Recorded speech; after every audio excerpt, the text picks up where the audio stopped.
Hello, everyone. Chief Master Sergeant Chip Chadick, 2 Bomb Wing Command Chief, here with another episode of Between Two Buffs.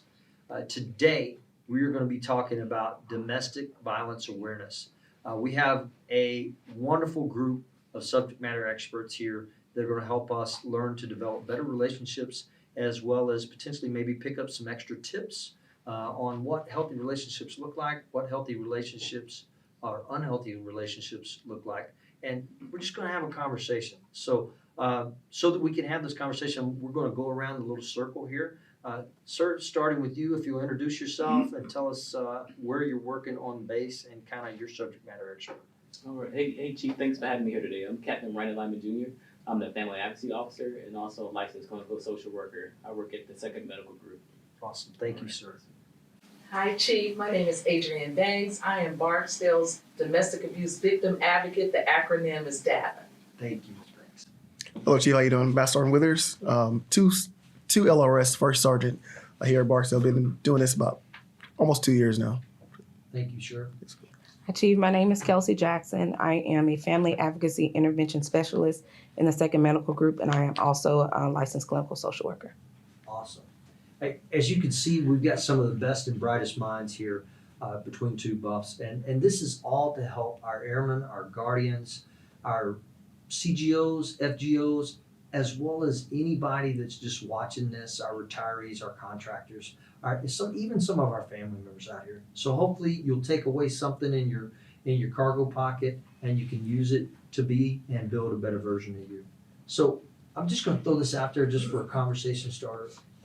Anybody can bite on this. What does a healthy relationship look like for us in today's society? So I think I'll start off. I think healthy relationships look like it can be different for anybody. Each individual relationship between the two people can be, it can have different faces. What's healthy for me is maybe it should be healthy for another person. But most thing is that whatever's keeping you positive, making you look forward, lean forward, basically, and progressing you, having you move forward yeah. Ms. Banks? I agree. It's so funny is when you can be yourself in a relationship, when you don't have to change who you are, when you can be your authentic self, I think that really places you, inside the relationship where you can be your own independent person. You can make your own decisions, but also discuss it with your intimate partner. And ultimately, being able to be yourself, make good decisions, say no, say what hurts, say what you don't like, give your own opinion, and have the ability to be your unique self. You guys provided a lot in just that one response, so thank you. Any other additions on it? I would have to concur the same thing with what Ms. Banks said. If you're able to be yourself, both good and bad, right? So you want individuals to feel like, when they're having a bad day, they have that support and that person that they're able to be on a team with. So it won't always be good. But if you have someone with you who's able to embrace those things and understand that he or she is having a bad day, they're able to accept that and walk with you and not make you feel bad about that. So if you're able to be your authentic self, if you're able to convey how you're feeling, I think you're on the road to being in a healthy relationship. That's a very unique word, authentic. I mean, because we live in a very technology-based environment where we have the ability to re-snap over and over and over that perfect picture before we post it, right? 'Cause Absolutely. We gotta make sure that all our Yes, sir. social medias are right. So how do we find that authenticity in a world that seems to be a little bit plastic with our social media use? So I think one thing, Chief, is just really kind of self-reflection, right? Really kind of relying on our morals and values. So one thing, kind of to piggyback off the question that we previously talked about, one thing is balance, for us maintaining a healthy relationship and being in a healthy relationship.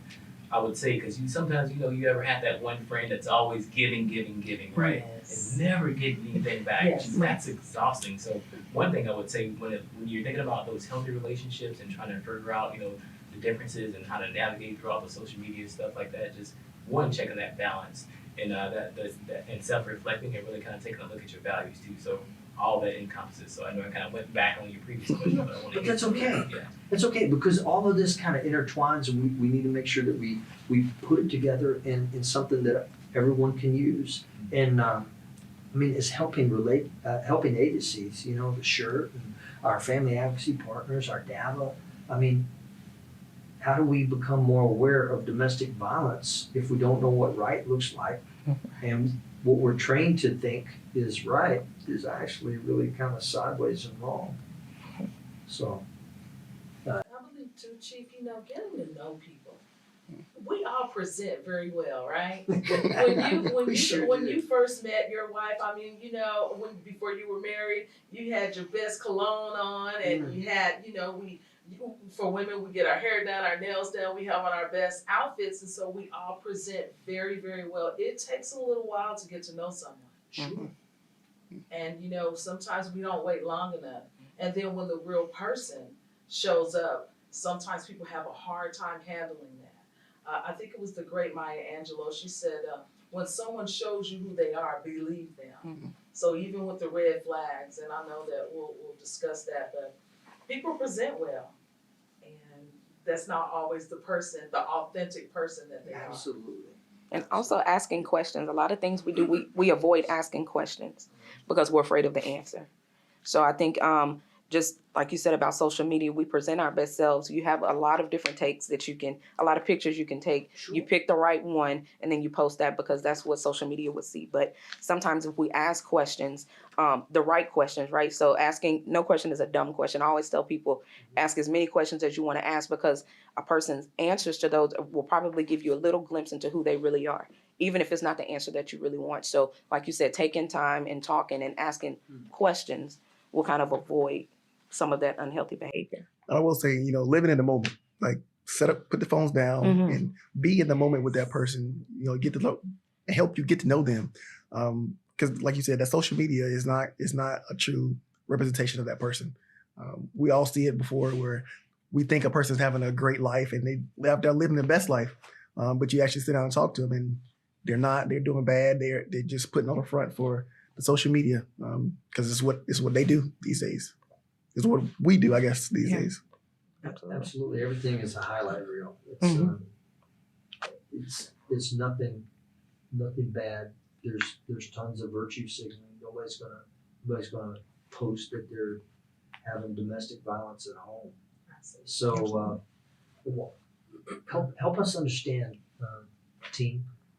Why are healthy relationships so important, especially in this socially rich platform media environment? Because we're more socially connected than ever before, right? But we're not very social.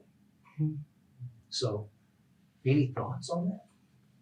I think the first thing that kind of comes to my mind, right, when I think about relationships, and last month was Suicide Prevention Awareness Month, and when you think about some of the leading causes, to suicide, and some of the risk factors and warning signs, and relationships is really a key factor in it. So just really, really kind of focusing and really kind of paying attention on that, and really kind of being aware of that piece in itself is extremely important. When it comes to taking care of ourselves and relationships and things of that nature. So I was going a good point to restate your question. Really, like I think the biggest takeaway, honestly, like I said, just how important it is to just maintaining and really kind of looking at that relationship and the risk factors that it plays with suicide and things of that nature. Yeah. And I think we're all relational people. We all were created to have relationship. Sometimes I think some may be a little too eager to jump into those, and that's how we get into these situations, and we may bite off a little bit more than we can chew too soon. So I think it's not a bad thing to want a relationship and to be relational, but like you said, just to take our time and recognize, not sweeping things under the rug, right? So if an individual, if you're in the car with your significant other and they get upset that someone cut them off in the middle of the road and you see how angry they get, that may be a red flag that we need to pay attention to, which will warrant a question. So it's not bad that you're in that relationship. It just may warrant a few questions, and it may warrant some good conversations that need to be had. So the relationship isn't bad, or being in relationship with others is not bad, because we are such a relational society. It's just making sure we ask the right questions and pay attention to things. It's a very good response. I mean, because COVID has shown us that the word social distance turned into social isolation for Right. some, right? Right. And as we try to strive to build the relationship piece, because we all want to feel loved, valued, and appreciated, and we want to have that, pardon the word, the intimacy of just somebody being close to us. Not in a sexual way, but just to be close to us and to know that somebody has our back. I mean, how do we find, what are some cues to find those healthy relationships where we know that my sister and my brother are my keepers? I think communication is key. And everyone communicates differently. Of course, as you see, I'm a communicator. And sometimes people are in a relationship with people who don't communicate as much. Mm-hmm. And so just even finding that balance and opening up the communication, maybe I'm more quiet than I normally am. And my significant other saying, hey, is everything okay? Or checking on the other person, especially during that isolation period, man, I'm telling you, I had an eye opener, even in my own relationship. Like I said, I've been married 28 years. But I'm telling you, I said, wow, just because my husband is quiet doesn't mean something's wrong. But usually when I'm extra quiet, there is something wrong. And so just having that balance and that communication and then checking on others. And I think when, you guys brought up the COVID piece and the social isolation, and I think, and you mentioned, a lot of us are geo-bachelors, the term that we kind of utilize. And I think those social relationships are important. Especially you have to kind of get creative, for keeping that connection going. For instance, like we mentioned earlier, like FaceTiming, but sometimes even going back old school, like writing a love letter and putting it in the mail to your significant other. So think about different ways to continue to, honor that relationship and keep it interesting, for lack of better words. So. Love letter, go ahead. I want that. Wow, I hadn't thought about that. But different ways, like I mean, just thinking outside the box, right? We all know when COVID hit and those isolation periods, and I mean, even for me, right, it was pretty challenging, especially individuals that's used to that connectedness, right? And we need that as human nature, as human beings, like that. Sometimes we think we don't, but we need that, and it's so important. And so, any type of way that you can utilize that and be creative with your significant other and your spouse, those relationships, and not even making it a spouse thing, right? So I know we're talking about healthy relationships overall. So just that connectedness piece too. So just finding ways to do that. And if you're single, knowing that you don't have, that we talked about the relationship side of it, but when you're during COVID and you're isolated, you'll start to settle, just to have a relationship with anybody or just to have that connection with somebody. So being able to evaluate yourself and say, hey, do I really like this person? Am I coming from a place of loneliness? Or do I genuinely like this person? So, and when we can identify and kind of self-reflect, that will allow us to check ourselves and say, maybe I should not engage in this form of a relationship, or maybe we're good as just friends, rather than getting into a relationship. Because some things we jump into too fast and we do it out of a lonely place. And when we do it out of a lonely place, we have not taken care of the baggage or the things that we should have taken care of from previous relationships or from previous trauma. So not just key in on, in personal relationships with your significant other, but, as in work relationships, Sure. Healthy relationships at work matter as well. Because you have a bad day at work, you can go talk to someone, or you can see those cues that help out with suicide. I think, like, kind of trying to get off track a little bit, but suicide, domestic violence, and healthy relationships all work together. All the same factors, or all risk factors, or whatever, are the same. I see them as the same. You see someone not doing well, you see they come in late for work that day, having that healthy relationship with that individual, knowing, hey, this is not their normal thing they do. Let me go talk to him. Let me go step aside. Let me step down to his office, not shoot a text message or shoot an email. Let me walk down to his office and see, or his cubicle, and see how he's doing. Let's go to lunch. Let's do something. Build that healthy relationship by doing something productive, and not always and productive could be anything. Help them out at work or take them out, have dinner downtown. And sure, you kind of spoke to me because the way you connected the DV and the suicide awareness, you actually did a little bit better than I did. All those thoughts was coming in, right? Like, I want to see all of them, I want to address all of them. But that work factor that you say, that healthy relationship piece, right? Right now we're kind of focusing on DV, but having that healthy work relationship, so you know your airmen, you know your individuals, right? You know the people that you work with. You notice like, hey, they may have a mark here that wasn't there yesterday. So being intrusive, so that's just as important. So I definitely appreciate you for bringing that up, because when we talk about those warning signs and things of that nature, and just noticing DV overall, sometimes when we have people who have experienced domestic violence, they're not relatively open with it. They don't just come out and say, hey, this is going on. So that work relationship is definitely important. So I just kind of wanted to highlight it and just say, yeah, for sure, that's definitely a great point. I mean, our awareness for domestic violence, Ms. Banks, I want to tee this up directly to you. Yes. I mean, we live in this society where we're kind of less social, and we live in a society where we can post anything we want to our social media platform without fear of consequence, right? So we've almost conditioned ourselves to be insulting without fear of worry. Absolutely. And how does that contribute to unhealthy relationships today? And then over to the rest of us to kind of pick So, up on her points. I think, sir, it almost has to do with almost self-worth, because if you base your self-worth on how many likes you get on the post, that might be tough. Because and some people do that. If you're presenting like you're really, really lonely, and then therefore you may attract someone that may be a predator, that may be what they're looking for. And so just being sure and being careful what you do post and what you do share. I tell people, don't put your address, and don't take pictures of your social media with your address or your license plates on your car, and just being safe. But again, let's say that you do have a predator or an abuser, and you're presenting that you're lonely, and maybe you're showing pictures of your children. So I just believe that there needs to be a little bit more safety when we are engaging on social media.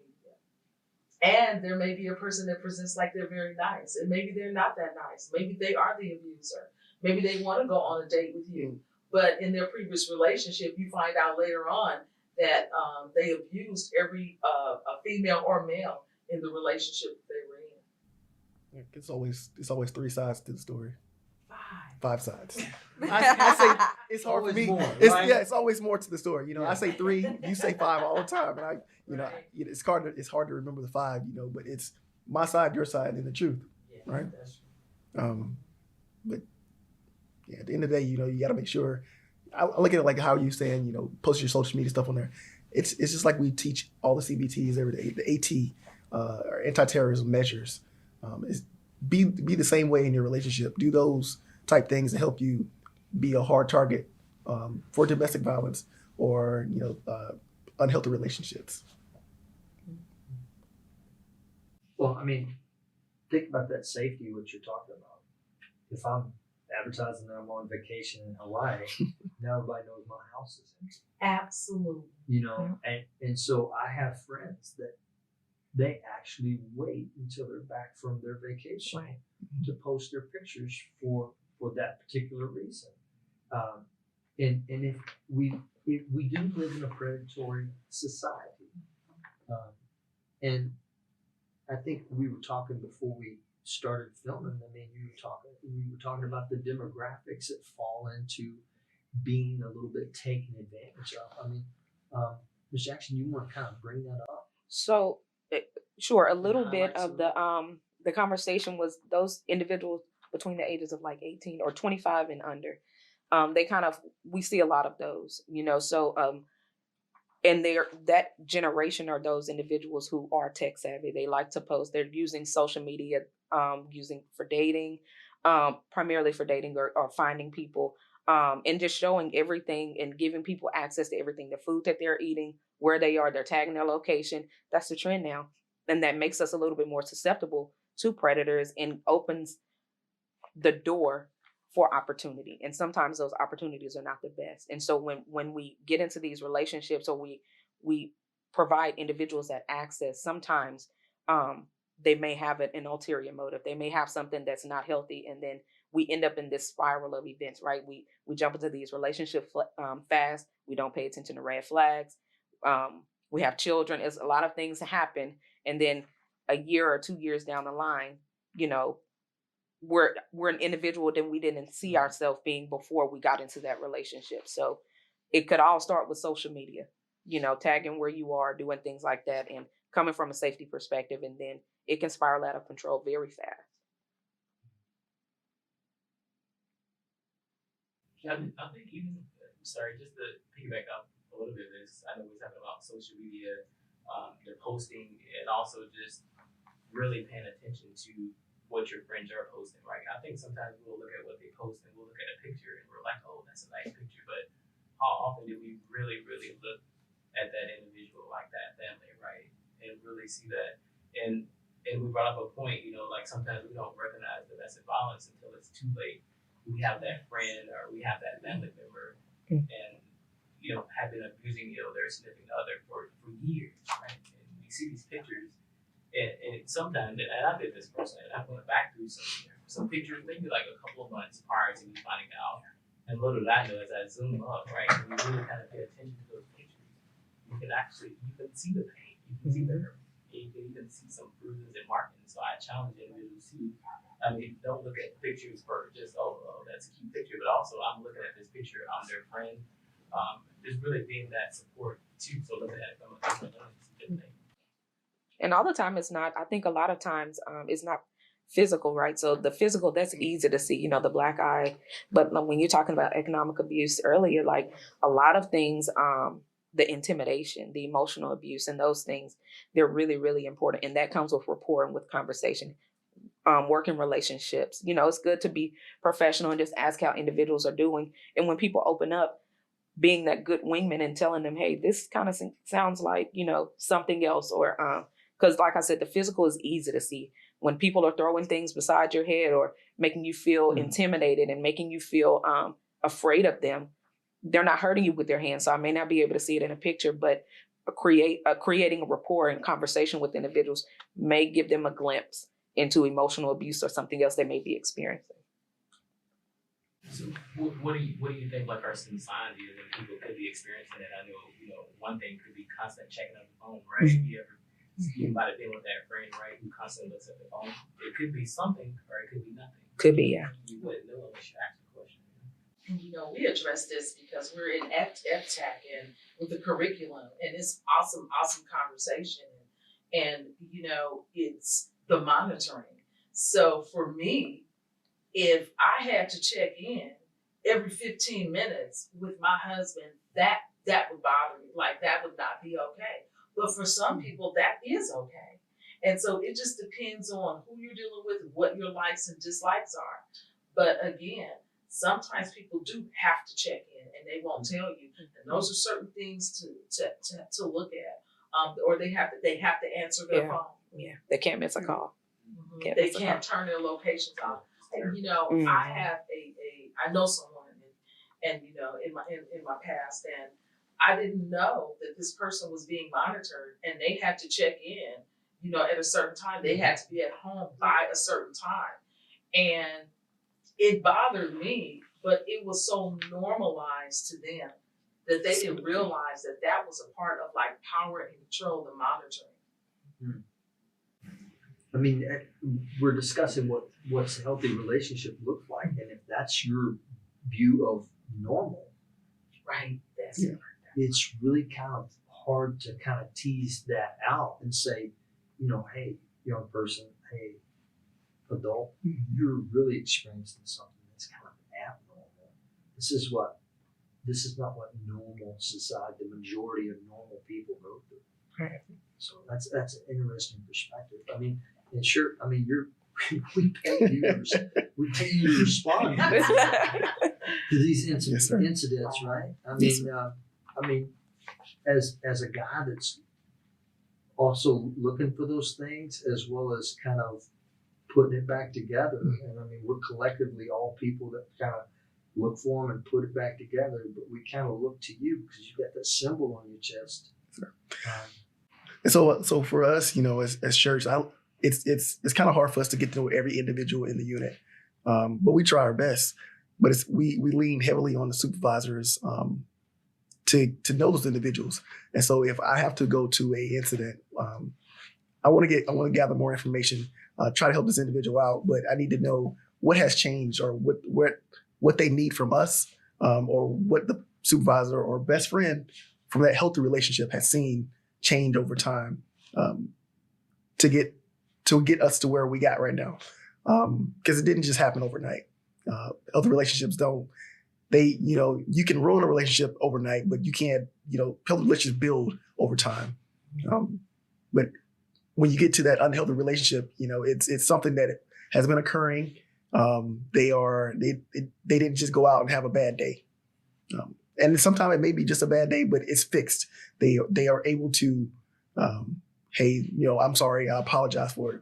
But a lot of times I see is the abuser or the spouse or the friend is not taking any accountability for what they're doing. I'm not sure you mentioned something about these behaviors being normalized, like tracking or hitting, kicking, punching. And so oftentimes my conversations with shirts is why do they stay? Why do victims stay? And I use this statement, the love, the hope, and the fear. They love the individual, right? And they hope that they get better. Oftentimes resources are available and have been offered, like counseling. And they hope that they get better with the counseling, or they hope that they change. And then the fear is, let's say it's a member, the fear is that my leadership is going to expect me to leave this relationship, or the civilian, my parents or my friends are going to expect me to leave this relationship. And then oftentimes the fear is that the offender, if they've made death threats or threats to remove money or to take children, that is the fear portion of it. So what can we do? We can provide that service for the supportive services for the victims. I know shirts do a great job. I'm going to say this, the Barksdale Air Force Base shirts do a great job of making sure that the whole family is safe and receives resources. In all our talks, you always say, 8 to 88 times. You probably think nobody listens, but that's how long it takes that you told us it takes for an individual to come to the realization they need to get out of a relationship or move on or start to move forward in a relationship. Sometimes you and maybe the supervisor or the unit, you guys may be the only support system that a victim has, honestly. And so again, those supportive services and understanding that it does take a victim 8 to 88 times to leave an abusive relationship because they love the person. Listen, when I meet you, I'm gonna do this real quick. When I meet you, I'm gonna be like, I love you so much, and I'm just gonna treat you so good, and you're so handsome.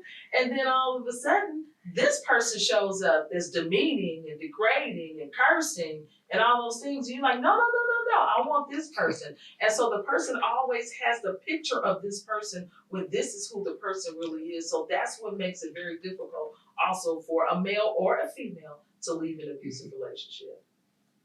And also, I think it kind of ties back around to where we're all looking to help an individual, right? So Shirt identifies and it says, hey, we have the DAVA available to come and speak with you. And that way you're able to identify some things that they may not be able to see it, but you're able to see that if this is how this person is presenting, you may be in a situation that looks like an unhealthy relationship and it could be abusive. And so making sure that individual understands that, and also that they have we have services, individual therapy or fast services that they can take advantage of to process all of that.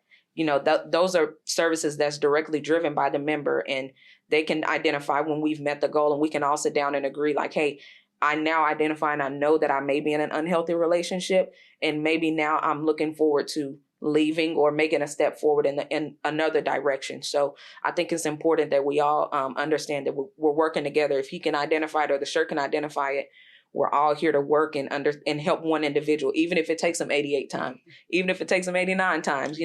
We're here to let them know that, hey, I know you've been here 90 times, but this may be the 91st time, and we're willing to help you, engaging in these services and letting them know we're not judging you. We're here to support you, and that's what we're here for. So. And once it's been established, listen, we work so well together in family advocacy. Let's say that we have the member that's the abuser, and let's say that we have a wife here and children. Listen, one thing that I do know about the military is they provide services for the alleged offender and for the victim. And oftentimes outside the military channels, I call it civilian land, sometimes we don't see that. Right. So the military offers so many resources. Mm-hmm. And again, it's that therapy or that empowerment to the alleged offender as well. Right. Because some people do want to reconcile. And so we can't tell people, oh, you can't be together, but we've seen people reconcile. And so that's why the services that family advocacy and the therapy and all those things that our clinical staff provides is excellent for the whole family. You bring up a good point, because I think sometimes when people hear family advocacy, they think that, oh my God, I'm going to get my kids taken away, or oh my God, they want me to end my relationship. And we want what you want, right? As long as it's safe. I will say that point. As Ms. Banks had said earlier, some individuals, it takes them, a while to really recognize that abuse. And because when you think about individuals not knowing what abuse looks like, so we often model the behavior that we saw as children, right? I mean, when you think about, when we soak in and we, how we emulate things, right, that we watched or observed growing up. So it may take that individual receiving some education, coming through some of our preventative service, talking with the data, recognizing some of those red flags, some of those warning signs, and really realizing what that looks like. And also, I just wanted to kind of tie back in with the shirt too and say, man, you guys are a pivotal role into all this stuff, especially that initial response, right? When you guys get that call, it's like game on, right? And there's some frustration associated with it too, right? So I'll put that out there and be real. Yeah, it As is. we said, sometimes it takes 8 to 88 times, and sometimes they may be on that 87th time. You're at your wit's end, like, I'm frustrated. Why do they keep going back? Oh my God, like, I'm over it. But we need you to stay engaged and stay with it. And we want you guys to know too, as first sergeants, like, that support system. If you feel like I'm kind of tapping out, not tapping out as an aspect of where you're not having that member, but like, I'm exhausted, I'm depleted, where do I go? Definitely feel free to reach out for us too, because we're here there to kind of guide and offer those supportive services, and just kind of so you can relate to that individual also, because they may not want to come in, they may not want to talk with the dad, they may not want to talk with me, they may not want to talk with Ms. Jackson, they may not want to talk with the chief.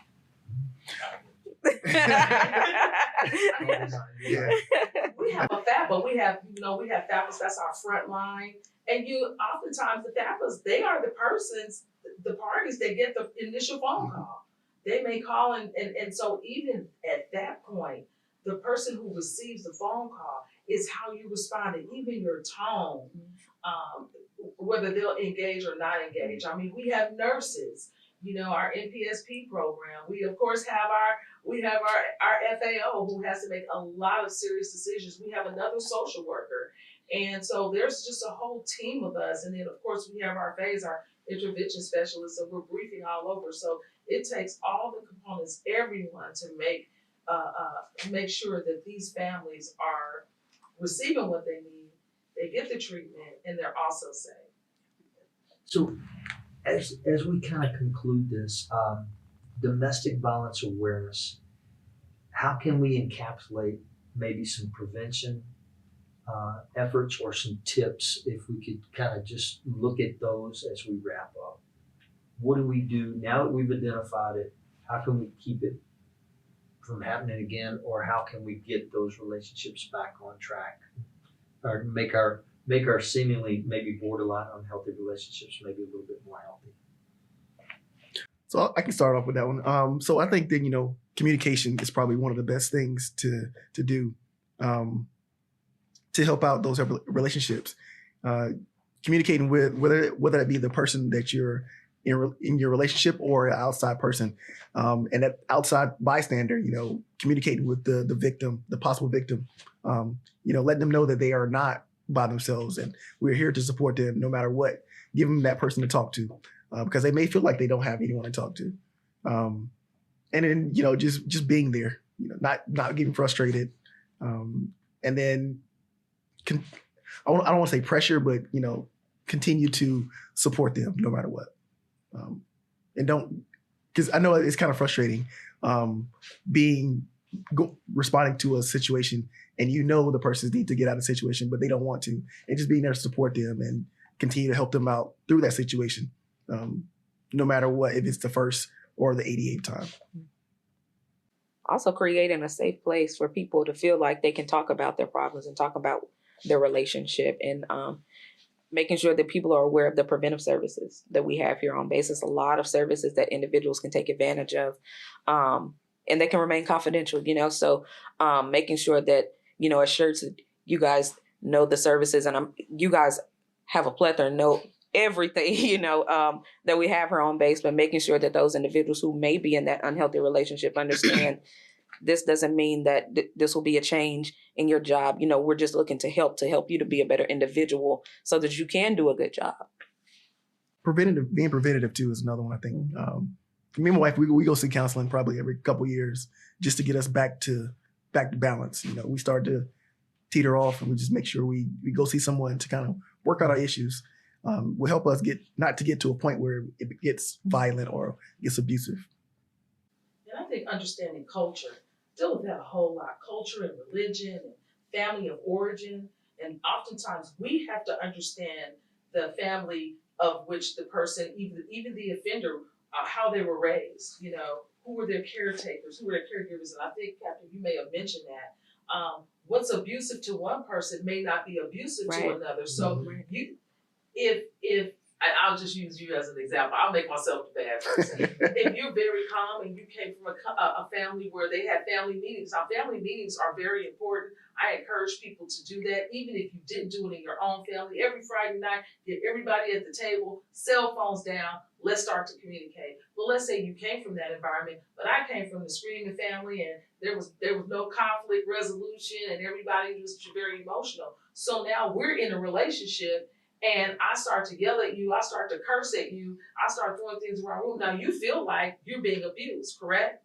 And so I think the family of origin, and so marriage counseling, chaplain, 100% confidentiality, anger management. Maybe I need anger management, so I need to go to Kelsey's class. Right. So we can do those preventive things before it crosses over to the threshold of abuse. Right. Because it may just be the way that we were raised and how we see, and oftentimes some things are abuses normalized. Some people have to unlearn those behaviors because they don't know that yelling and cursing and throwing things in a relationship is not okay, because that's what they've always seen. Yeah, I would say engagement and application. So we talked about a lot of services, right?